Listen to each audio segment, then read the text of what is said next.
Auntie.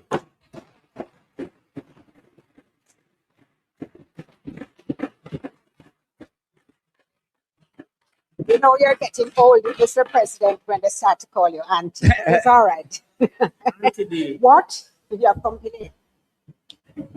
So, Mr. President. You should not have highlighted that because I will recognize you as Senator Donna Scott Motley. Mr. President, you know I always have a problem whenever I try to write anything down. So you'll forgive me if I appear very disorganized. I crave your indulgence, firstly, to, as leader who has been given the privilege of organizing my team, to say to the 5 recently appointed senators how deeply proud I am of their presentation. It is no accident that they have spoken early and spoken well.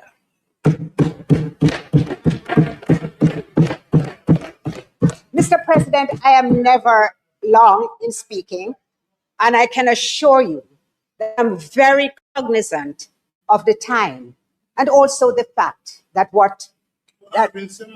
lot of what I have said has already been fully articulated by those on my side.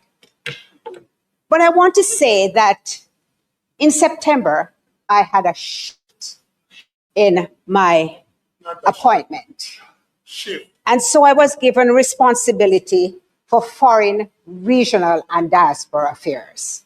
And Mr. President, you know, when you get to look at life through different lens, you take a different view of everything. And so my view of the budget now is, as I listen, I say to myself, when this budget was being prepared, oil was $60 per barrel. It is now $100 per barrel and trending upwards.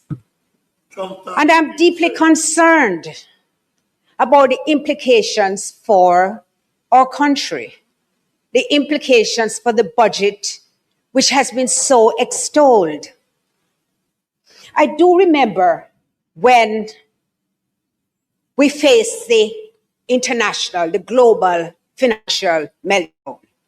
Minister Orly Shaw was then minister. And I recall that he said that Jamaica would not be at all impacted. And all I am cautioning is that even amidst the backslapping and the congratulations about this transformational budget, put together a little team to say, what if? Because your supplementary estimates have to come earlier than usual. And you know, when I think about the increase of $1,000 in minimum wage, Senator Duncan,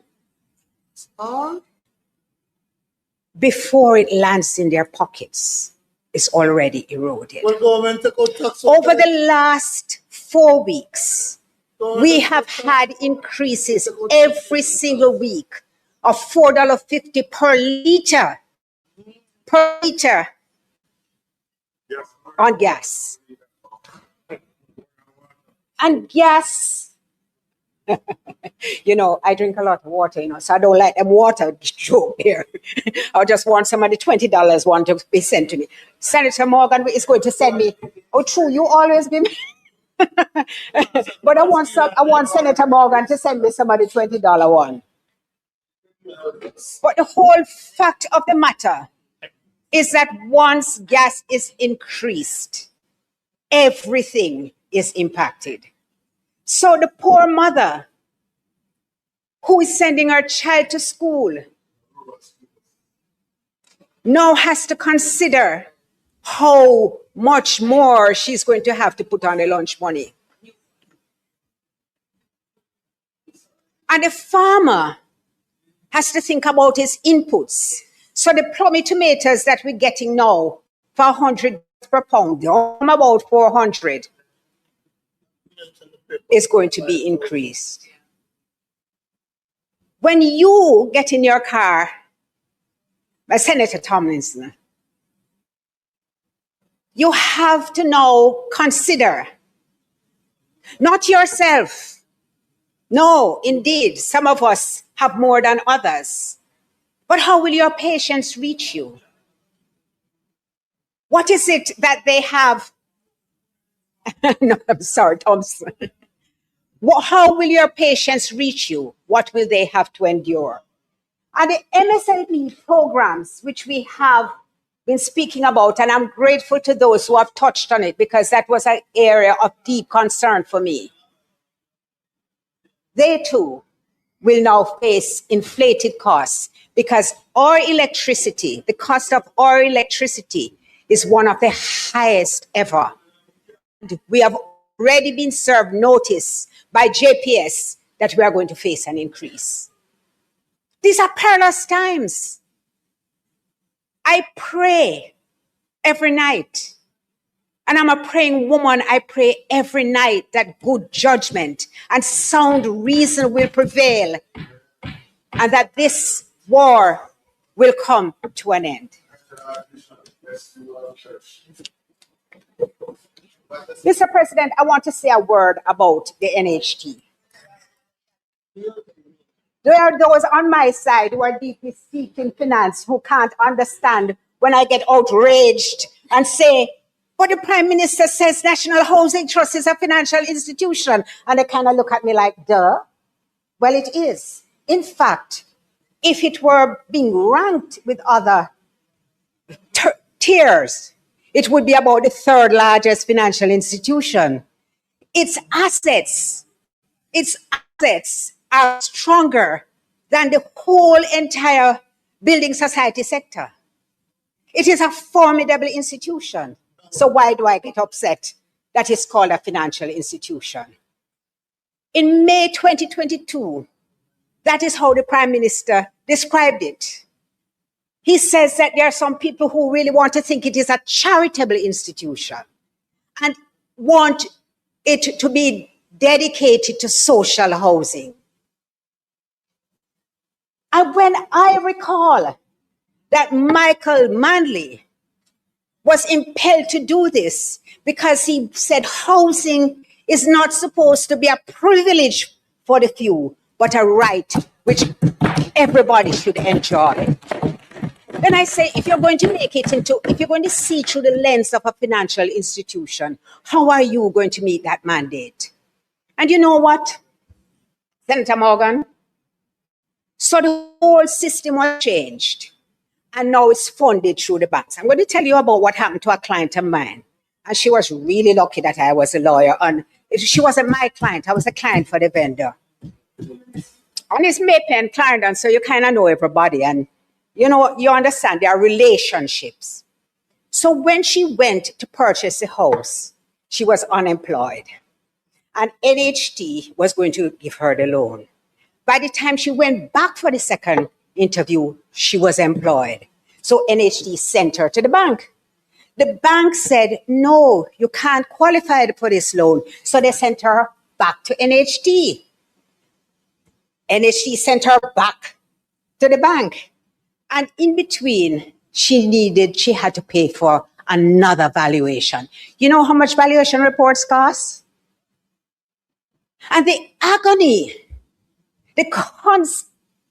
perhaps unintended consequences she had to endure were such she almost lost a house and lost all the valuation costs, the surveyor's identification report, agreement for sale costs, and so on. So you have to think things through when you are implementing a system.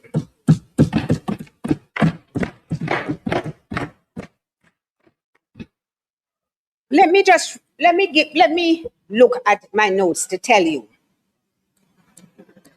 that in the past, there was actually the Observer, let me be clear, not the Gleaner.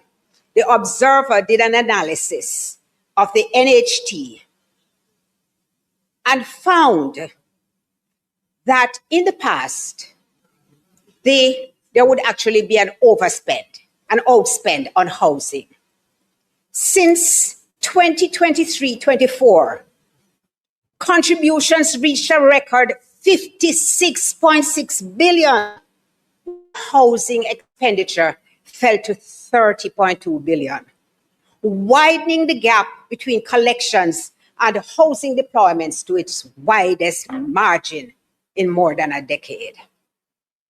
I implore you to come up with creative ways in which you can deliver affordable housing. The Prime Minister listed a litany of woes, including, to my shock and amazement, one which spoke about the delay in approvals.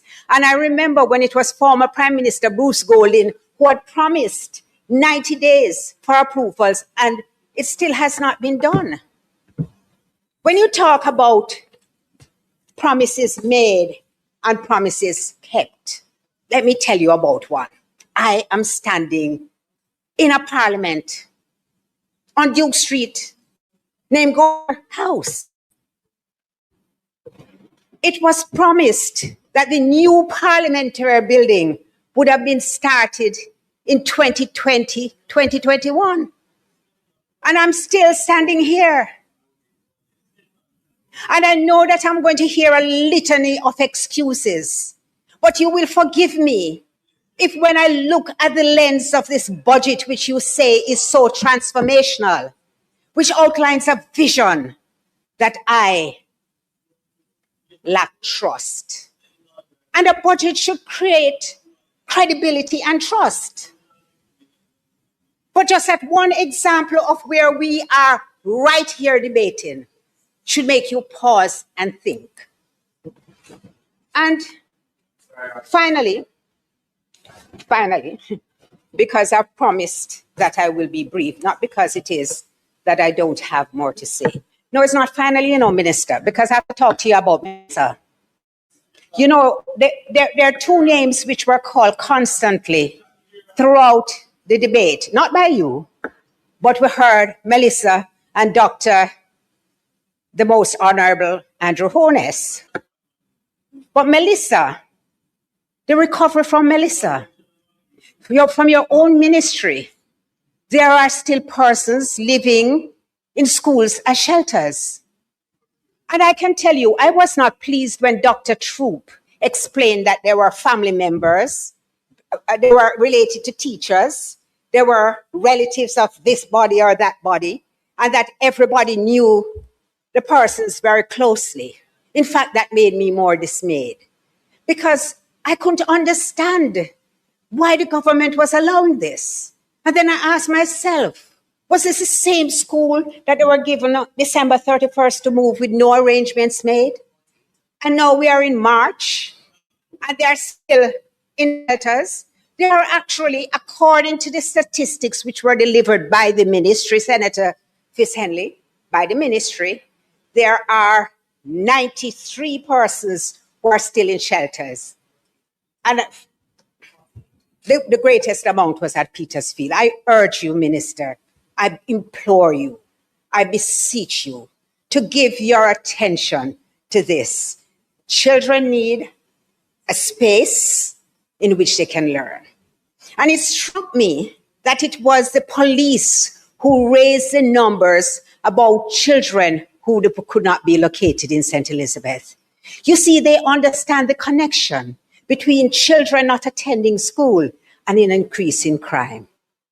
They were actually wondering what had happened to these children, and no doubt wondering if they would end up in their custody.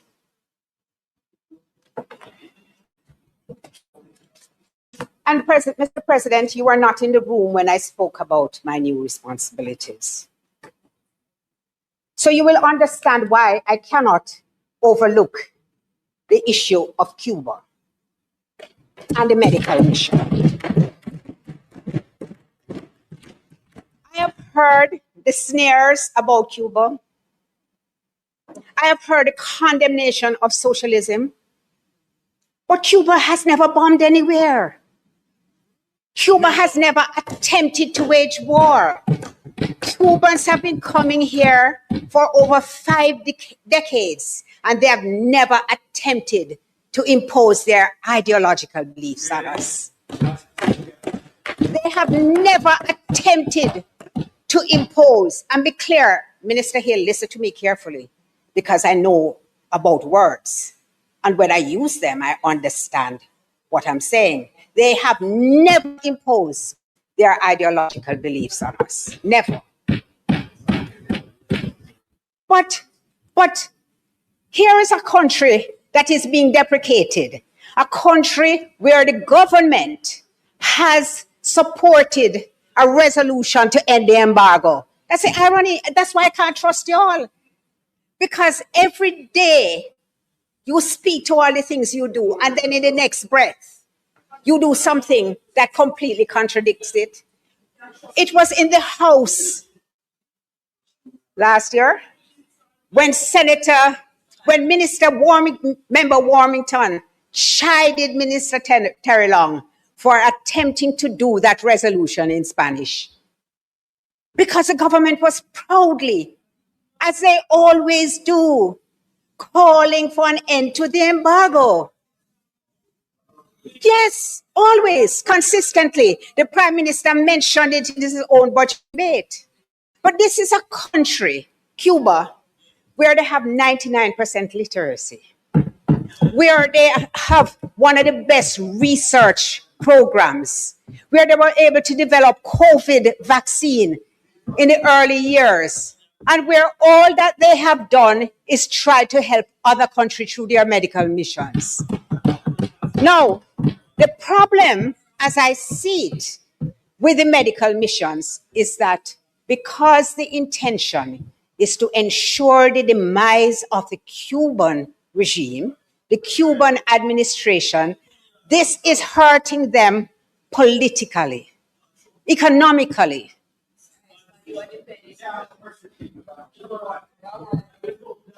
What is oppression, Senator Sinclair?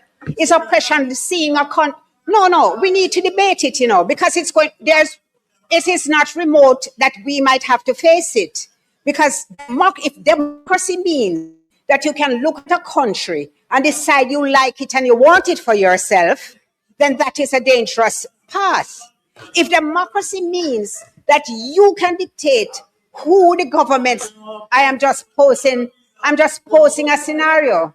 I am just asking you what democracy is. And I'm asking you to contemplate.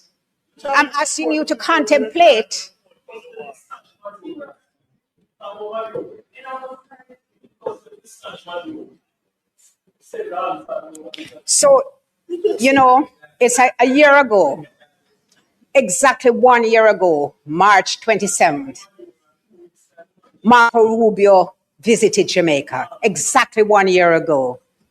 On that occasion, the Prime Minister said that the Cuban program was in conformity with our labor laws. I breathed a sigh of relief because I know what the Cubans do for this country. I know that they serve in remote communities. I know that they do, even in the last week that they were here, because they were scheduled to leave on March 20, they extended their time and they did 20 eye surgeries per day. Now, in addition to doing all these eye surgeries, they provide critical cancer care. They also have a technical team that fixes their equipment, so there's never any downtime. And I will say that the Prime Minister said of the People's National Party, what would you do? I would ask of the Prime Minister, when you were negotiating this, when you were discussing it, did you negotiate a replacement for the Cubans who were going to leave? Did you decide that you were going to fill the vacuum? Because we're talking about March 2025, when obviously what was spoken was not what was being discussed. And so,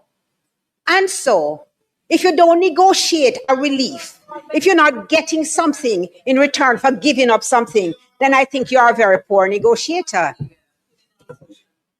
And I call you properly now, Senator Thompson. I do apologize. So I call him Tomlins. So people are going to die because when you're, this is what medical doctors have said. I have no understanding of it. When you're screened with and diagnosed with an illness, but you can't get a date for life-saving surgery, the doctors themselves say this creates additional stress, which can be very dangerous for the patient. Well, you can't debate with me that people are going to go blind. Surely there's no room for that.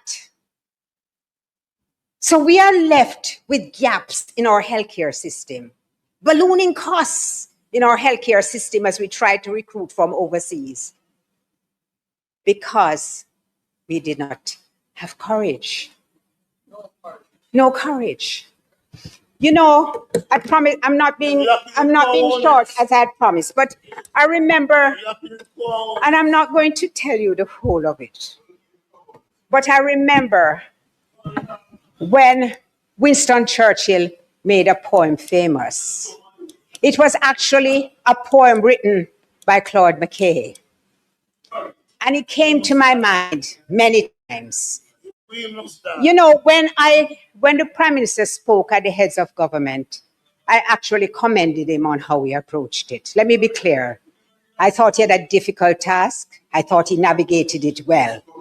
I thought, no, I did it in an interview. Come, Senator Morgan, you know me well.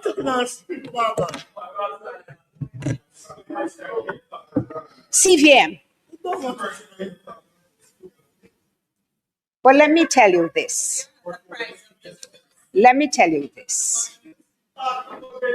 If you will just give me Claude McKay's poem, Senator Thompson. I don't know if you like poetry. I do. It says, if we must die, let it not be like hogs, hunted and penned in an inglorious spot, while round us bark the mad and hungry dogs, making their mock of our cursed lot. If we must die, oh, let us nobly die, so that our precious blood will not be spent in vain. So even the monsters we defy shall be constrained to honor us, though dead. There is a place for principle, and people actually respect you when you demonstrate principle and integrity. When you are compliant and submissive and subservient, trust me,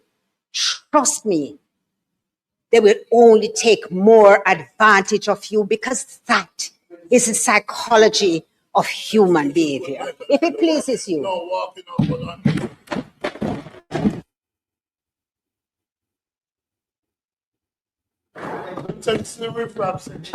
Thank you. Thank you. Senator Scott Motley, you quoted Churchill? No, I quoted Churchill quoting Claude McKay. McKay, okay. Claude McKay was from Yes, I know. And he was from Clarendon. Yes. James here. I'm aware. Thank you, Senator Scott Motley.